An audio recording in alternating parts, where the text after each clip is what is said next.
No one needs this old laptop, Mom said proudly at Sunday dinner, waving $500 in cash like a winning lottery ticket. She only ever used it for Facebook anyway.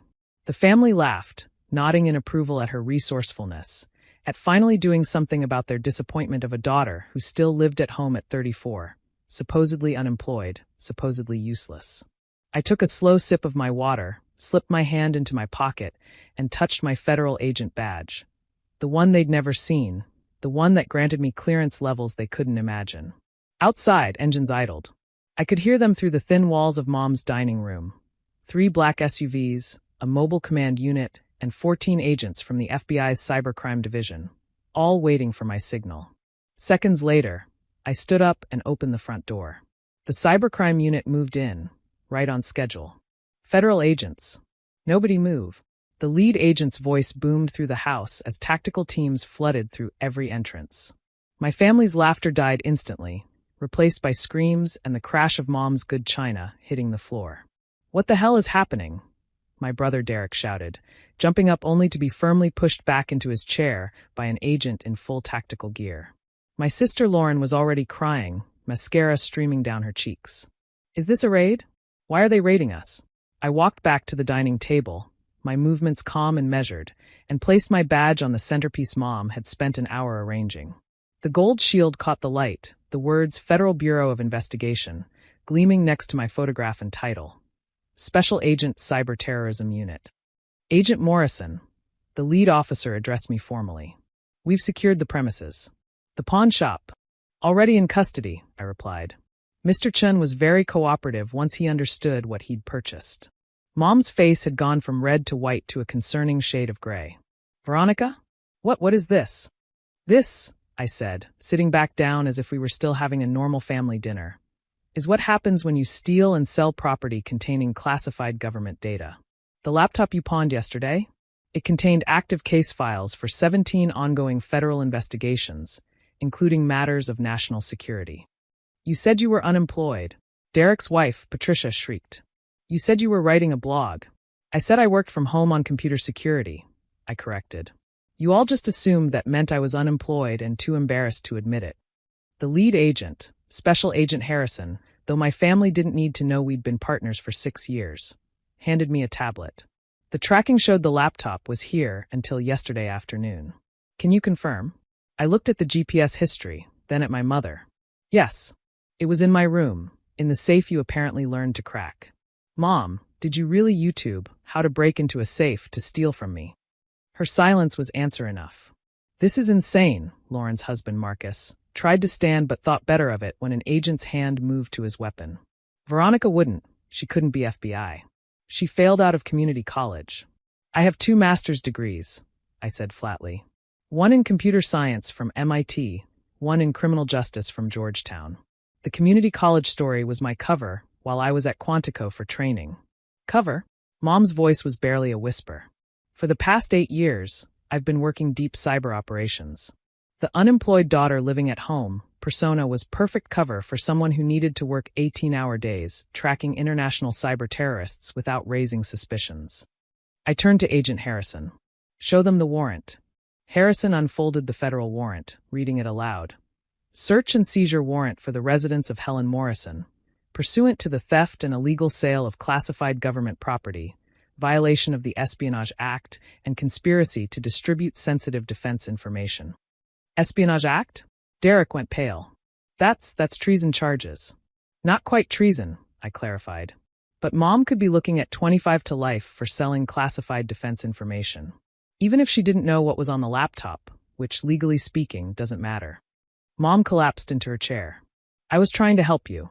You never contribute, never pay rent, never do anything but stare at that computer. I thought if I forced you to get a real job."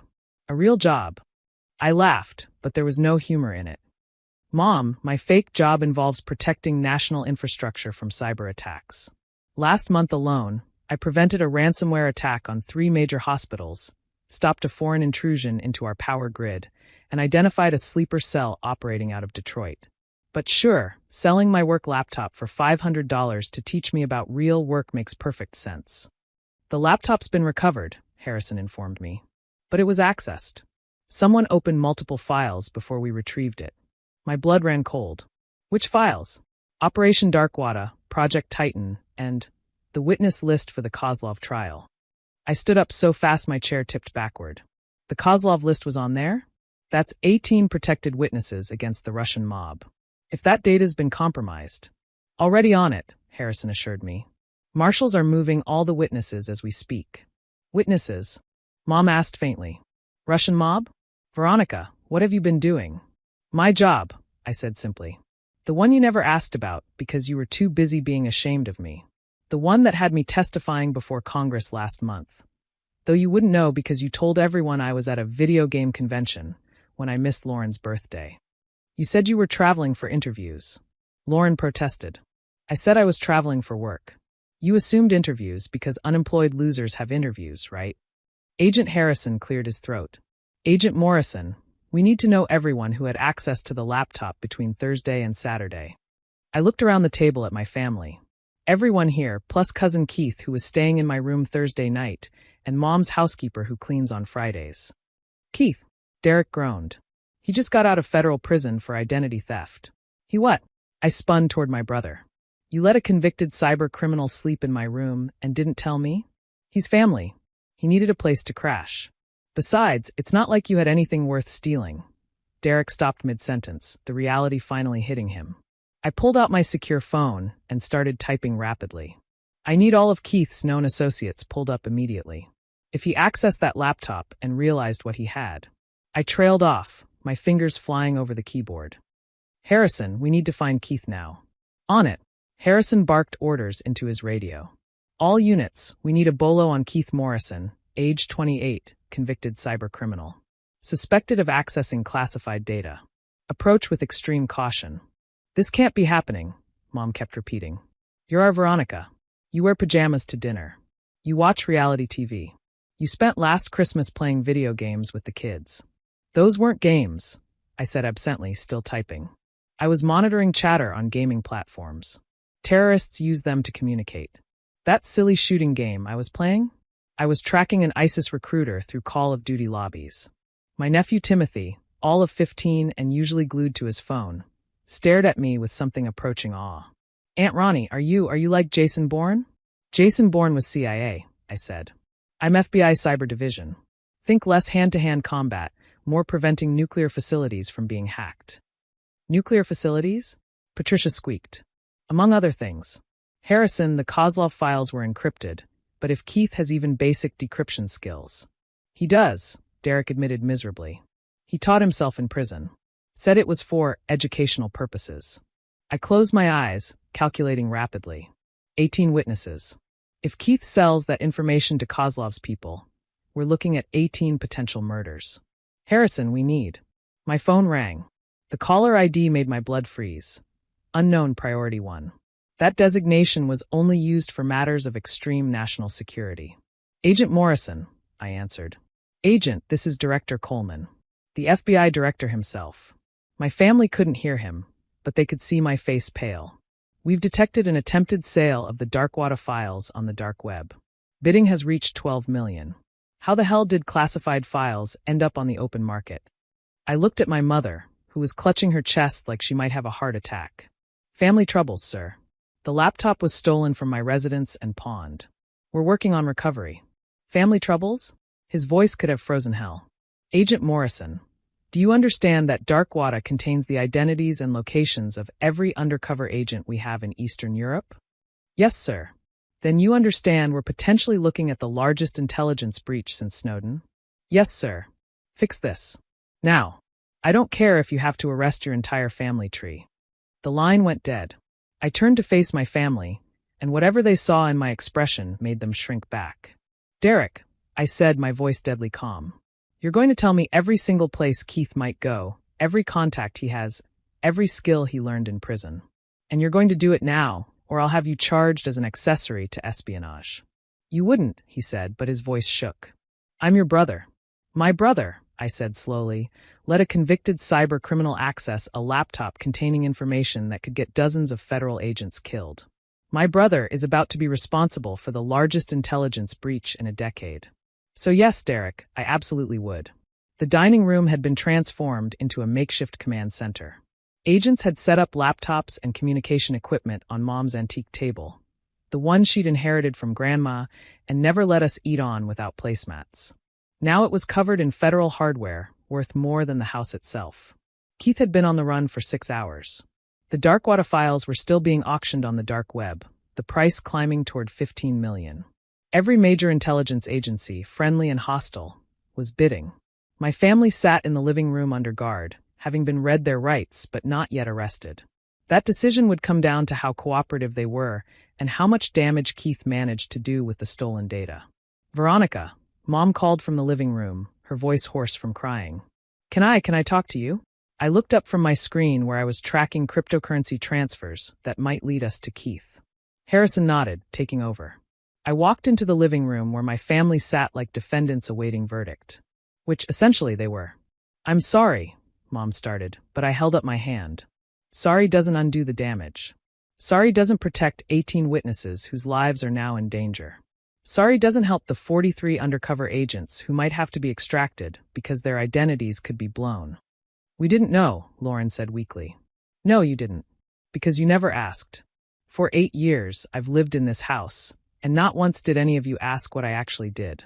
You just assumed I was a failure and treated me accordingly." "That's not fair," Marcus protested. "You lied to us." "I never lied," I corrected. "I told you I worked in computer security for the government. You're the ones who decided that meant I was making up stories to cover unemployment. You wore pajamas all day," Patricia pointed out, "because I worked nights tracking hackers in Moscow and Beijing. When you saw me in pajamas at noon, I'd already been working for 8 hours straight." I pulled up my phone, showing them a photo. "See this? This is me receiving a commendation from the president for stopping a cyber attack on the Federal Reserve that would have crashed the economy. It was 3 weeks ago. You all thought I was at a job interview in Washington." Timothy, who'd been silent until now, spoke up. "The night you missed my birthday party, you said you had food poisoning. I was in a SCAF, a sensitive compartmented information facility, coordinating with the NSA to stop an attack on our satellite systems. Someone was trying to blind our military surveillance capabilities. But you seemed so." Mom struggled for words. "Ordinary." "Ordinary?" I almost laughed. "Mom, I speak 4 languages, have a black belt in Krav Maga, and I've testified in front of the Senate Intelligence Committee 6 times. What part of that is ordinary?" "We never saw any of that," Derek said defensively. "Because you weren't looking." The frustration of 8 years burst out. "Do you know how many times I tried to share my life with you? Remember when I mentioned I was learning Mandarin?" Lauren said, "That's nice, dear," and changed the subject to her book club. When I said I was taking self-defense classes, Derek made jokes about me fighting off imaginary boyfriends. When I tried to explain encryption at Thanksgiving, you all literally left the table because it was boring computer talk. My secure phone buzzed. Harrison looked up from his laptop. "We've got him. Keith's at a cyber cafe in Chinatown, trying to complete the sale. How long until intercept?" 12 minutes. I turned back to my family. 12 minutes to stop an intelligence catastrophe that you created. "Mom, do you understand what you've done? You didn't just pawn a laptop. You potentially compromised national security because you couldn't stand having a daughter who didn't meet your expectations." "I wanted you to be successful," she whispered. "I am successful. I make $180,000 a year, have top secret clearance, and I've saved more lives than Derek has sold insurance policies. But because my success didn't look like Lauren's real estate career or Derek's suburban paradise, you couldn't see it." Another agent rushed in. "Agent Morrison, we have a problem. Keith's not alone." Facial recognition picked up 2 known associates of the Kozlov organization with him. My blood went cold. "They're going to kill him once they verify the data." "Most likely," Harrison agreed. "And we're still 10 minutes out."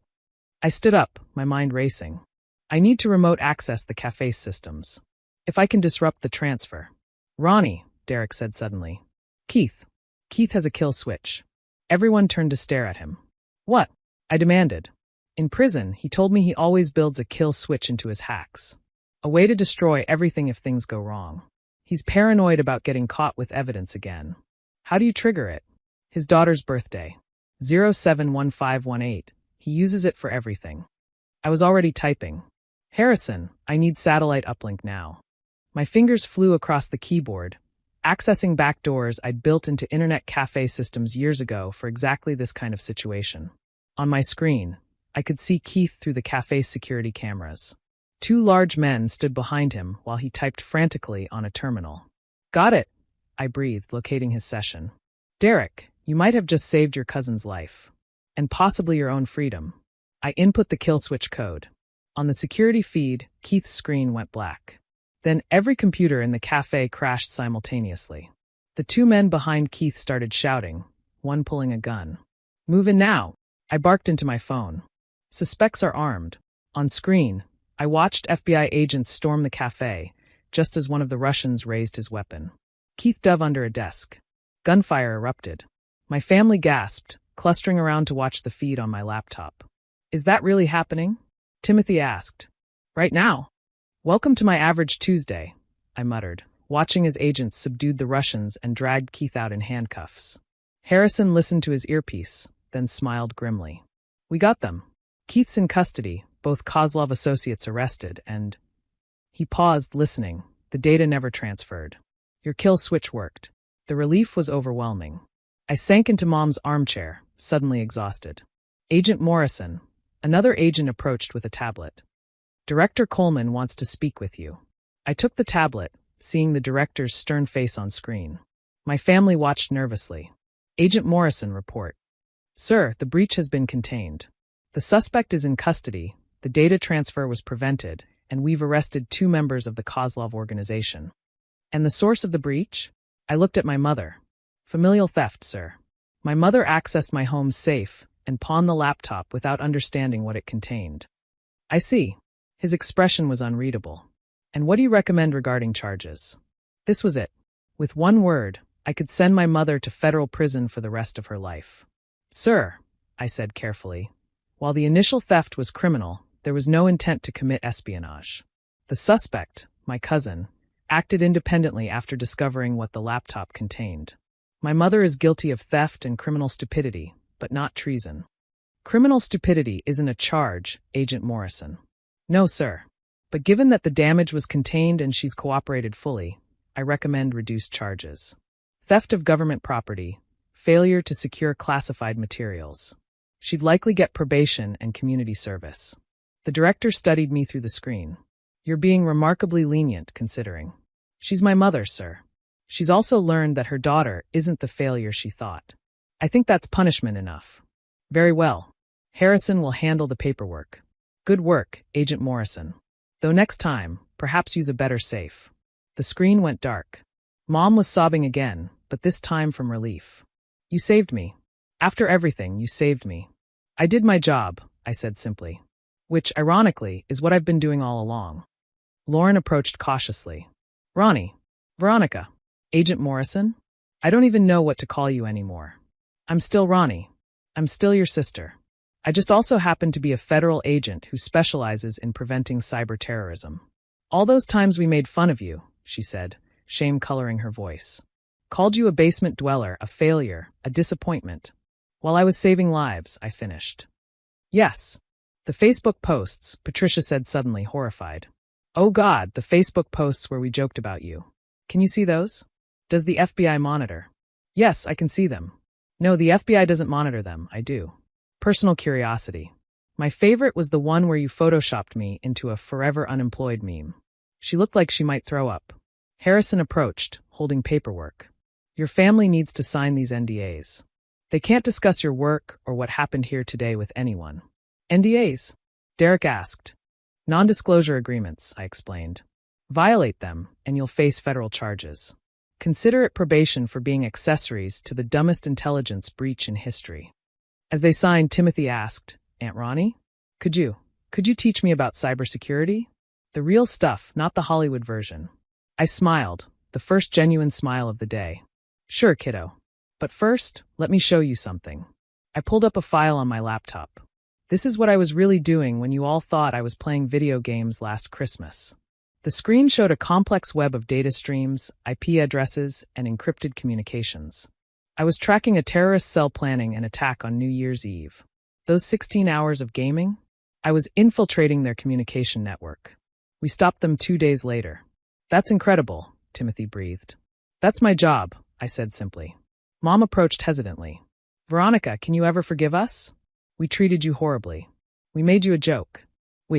I literally committed a federal crime because I thought so little of what you did. I thought about it for a long moment. I'll forgive you, Mom. But things have to change. No more assumptions. No more jokes about my work. And definitely no more breaking into my safe. I'll buy you a better safe, she offered weakly. Mom, I work for the FBI. I can get a safe that would take a nuclear bomb to crack. The one you broke into? I let you. I knew you'd been trying for weeks. I had cameras recording everything. You knew? Derek asked, stunned. I'm a cybersecurity expert.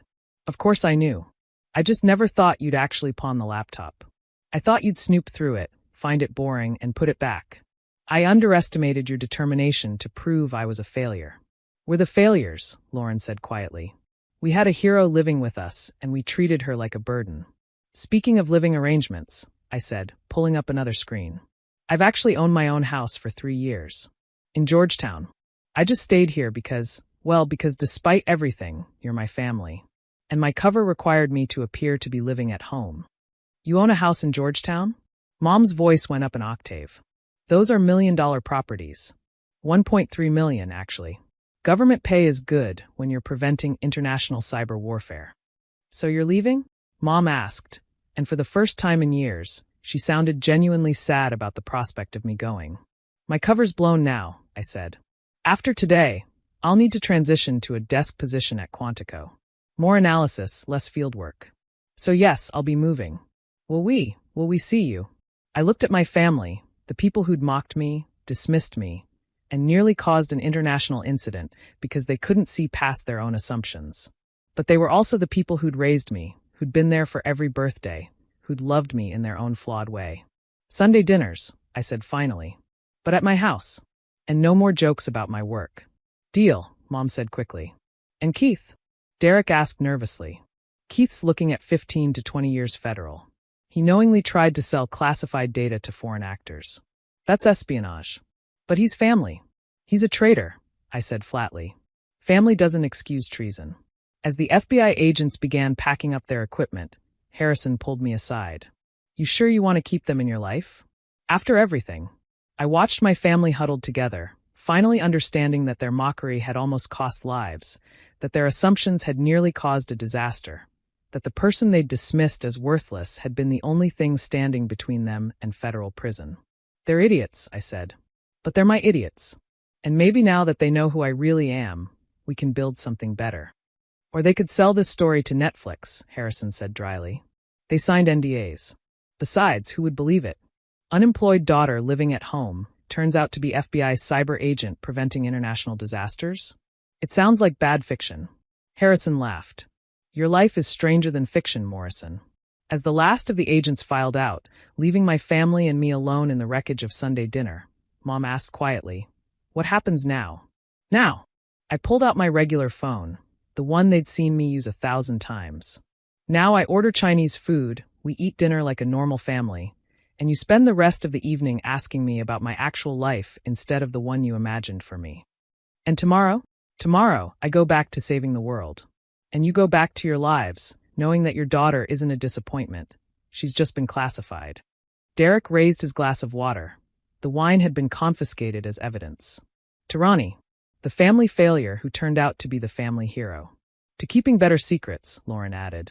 To not pawning laptops, Mom said weakly. To Aunt Ronnie, Timothy said proudly, who's basically a real-life superhero. To family, I said simply.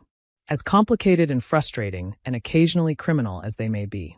We clinked glasses, and for the first time in 8 years, I didn't have to pretend to be less than I was. Though I did make a mental note to encrypt everything triple strength from now on, and maybe invest in a better safe.